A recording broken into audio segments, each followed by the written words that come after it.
Hey everybody, the Game 2K2 here again, and A Christmas Story 2. I wish I could end the video that way, but unfortunately I have to get into this movie and review it. I don't need a script for this because I can't imagine writing a script for this. And actually, in all honesty, I did have a script written for this, but I somehow deleted it. But I don't need a script for this movie. I'll just shoot from the hip with it. For those who are somehow unfamiliar with the original Christmas Story, and despite what people might think, there actually are quite a few people who are not familiar with the Christmas Story, despite having a marathon run on Christmas and despite having this huge audience. There's still a few people that don't quite know what the movie is. For instance, my wife, who's actually just recently sat down to the movie for the very first time just a couple weeks ago, and she loved it.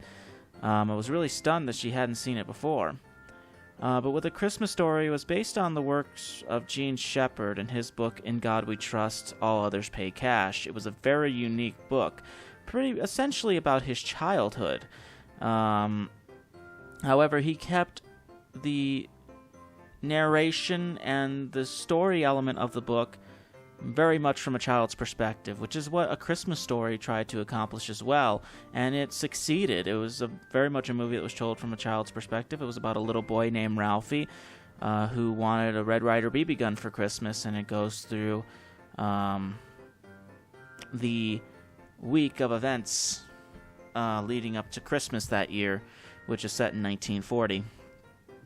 And it's just a really well-told story, but it was one of those movies that didn't quite attract attention when it first released. It released in 1983 and didn't make much money in theaters, about $19 million. But it didn't garner much attention. It actually got pretty mixed reviews when it came out, and it was pretty much labeled as a sleeper when it first came out. And then once television came in, it was starting to be shown over and over and over again on television. It gained a real audience and it has since been labeled a classic since then. It now has its own 24-hour marathon on TBS or TNT, depending on which station runs it, because Time Warner owns the movie now. It's just a really good movie. It's a charming movie. There's no bad guy in the movie. There's no and yeah, I know you can label the bully as a villain, but I don't label him much as a bully. It's just another kid in the film. But it's just a great movie, and for those who somehow have not seen it, I really wish you would. It's a good movie to watch, especially around Christmas time. And despite what many people might think, A Christmas Story 2 is not the first sequel to A Christmas Story. There was actually another movie made in 1994 titled My Summer Story, which is also based on the works of Gene Shepherd from the very same book, directed by the original director of the original movie, Bob Clark, and also brought back Gene Shepherd, who narrated A Christmas Story and is narrating My Summer Story. Unfortunately, being a follow-up to a classic also was kind of hindering to the sequel, because while being a good movie on its own, it surprisingly did not attract as much attention as I'm sure the studio had wanted. It grossed little to no money. It has since garnered a cult following, but unfortunately didn't really succeed in theaters. For those who have not seen My Summer Story, I really suggest you sit down to it, especially if you like A Christmas Story, because while not being as good as A Christmas Story overall, it's still a really good movie on its own. It just had the unfortunate privilege of being a follow-up to a classic like A Christmas Story. And then we have A Christmas Story 2. I don't understand the motivation that Hollywood had to make A Christmas Story 2. I can understand some sequels, their financial successes, they are sequels to classics, but A Christmas Story was one of those movies that, even though it is a classic, it's a movie that stands out on its own. It should stand out on its own. Yes, while My Summer Story is a good movie, I still think A Christmas Story is best told as a movie on its own and doesn't include any other follow-ups to it. Brian Levant, sorry, I'm trying to say that properly. He is actually the one who directed this movie, and he also co-produced it with Philip Goldfine. But Brian Levant is one of those directors that is actually a really respectable director director. He has a good track record. You know, it's not a Scorsese track record by any means, but he, you know, directed movies like The Flintstones, and he also directed a movie that has become a Christmas classic, a cult classic in its own right, and that's Jingle All the Way with Arnold Schwarzenegger. Nat Malden, who wrote this movie, pretty much had the inspiration because he loved the original movie. And he always wanted to make, I'm guessing he always wanted to make a sequel to it, at least that's what the rumor is stating. I haven't read too much about him, and I've actually never really heard of him in my life. But he wrote this movie. He also narrates it, trying to capture the voice of Gene Shepherd, and doing a okay job at that. It's a little bit of a shaky voice, but, you know, I guess it could be worse. But clearly Nat Malden didn't quite have the imagination for it, you know, and really what A Christmas Story 2 tries to do is tell essentially the same sort of story as the first movie, which is not necessarily new for sequels, but for a movie that was so simplistically told, like A Christmas Story, but that was so subtly told too, and that's what made it good. It's really tough to follow up, and unfortunately, Nat, as much as he tries, or I'm guessing he tried, I'm assuming he wrote this entire movie, so I'm assuming he tried, doesn't quite live up to that. A Christmas Story 2 storyline sets the story 6 years after the original. It's set in 1946, and Ralphie now wants a car. It's no longer a Red Ryder BB gun, now he wants a car.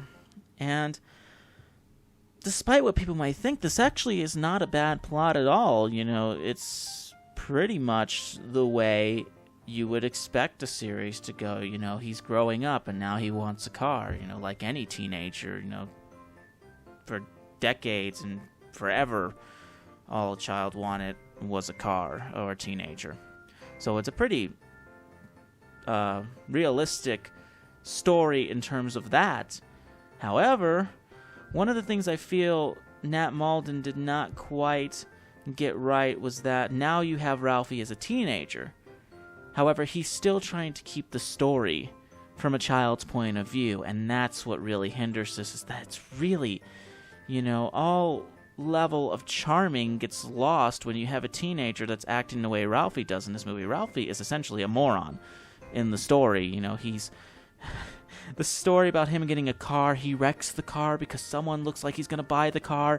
Oh my god, Ralphie can't have that, so he backs up the car, trying to drive off with it, and he backs it up, damages it, and the owner of the car dealership is now wanting Ralphie to pay every cent of money back, which I believe is like $85.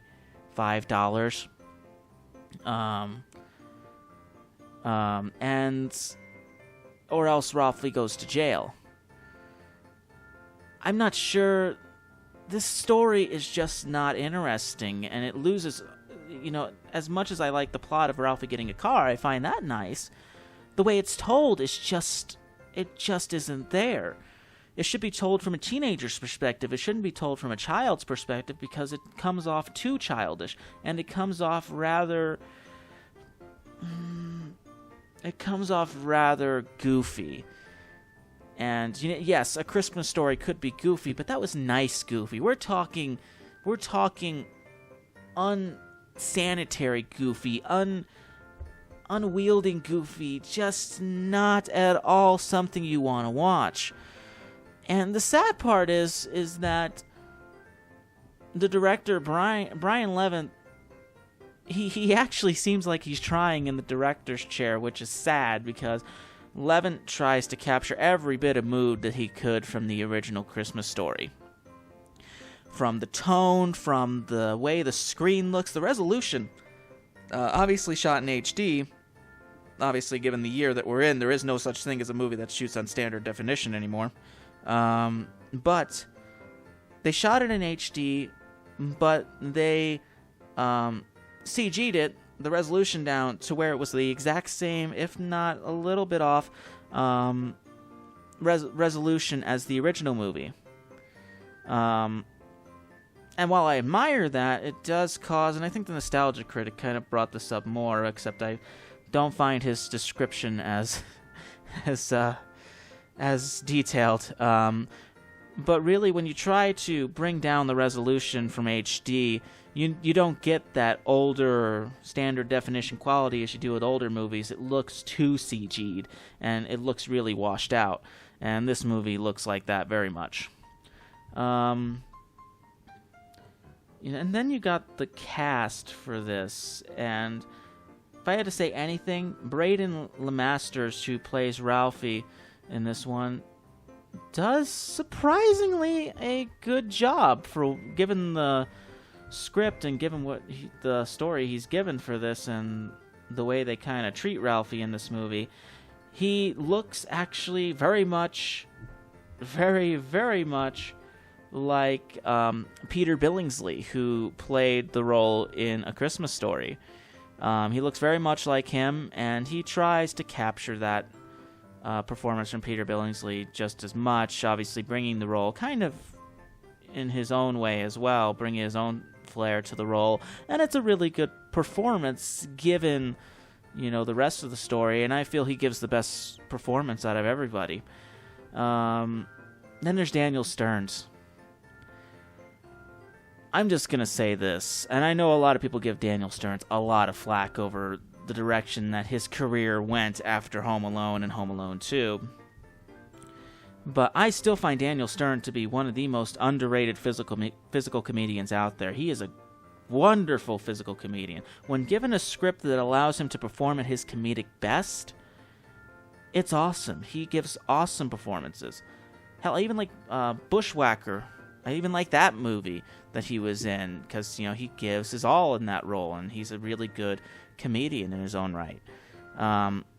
But with A Christmas Story 2, I almost felt like Brian Levin was just limiting Daniel Stern in his role. Almost like he was telling him, you got to copy. You have to copy everything from the first movie.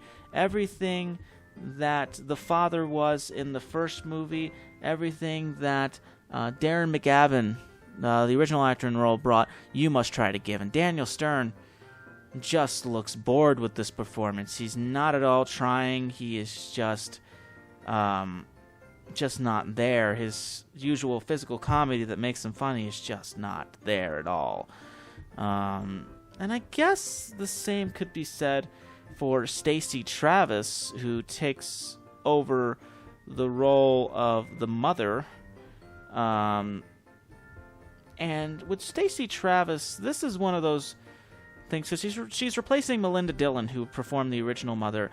But Stacey Travis, well, not a bad performance in any regards. I've seen worse performances. I sat down to movies way worse as far as acting-wise is concerned. But with Stacey Travis, she's too much of a pushover, I guess you could say.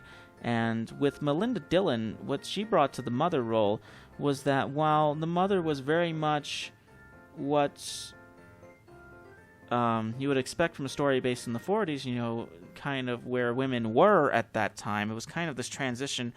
We're in the midpoint where what women were in the early 1900s and the mid 1900s was a transition where women are now.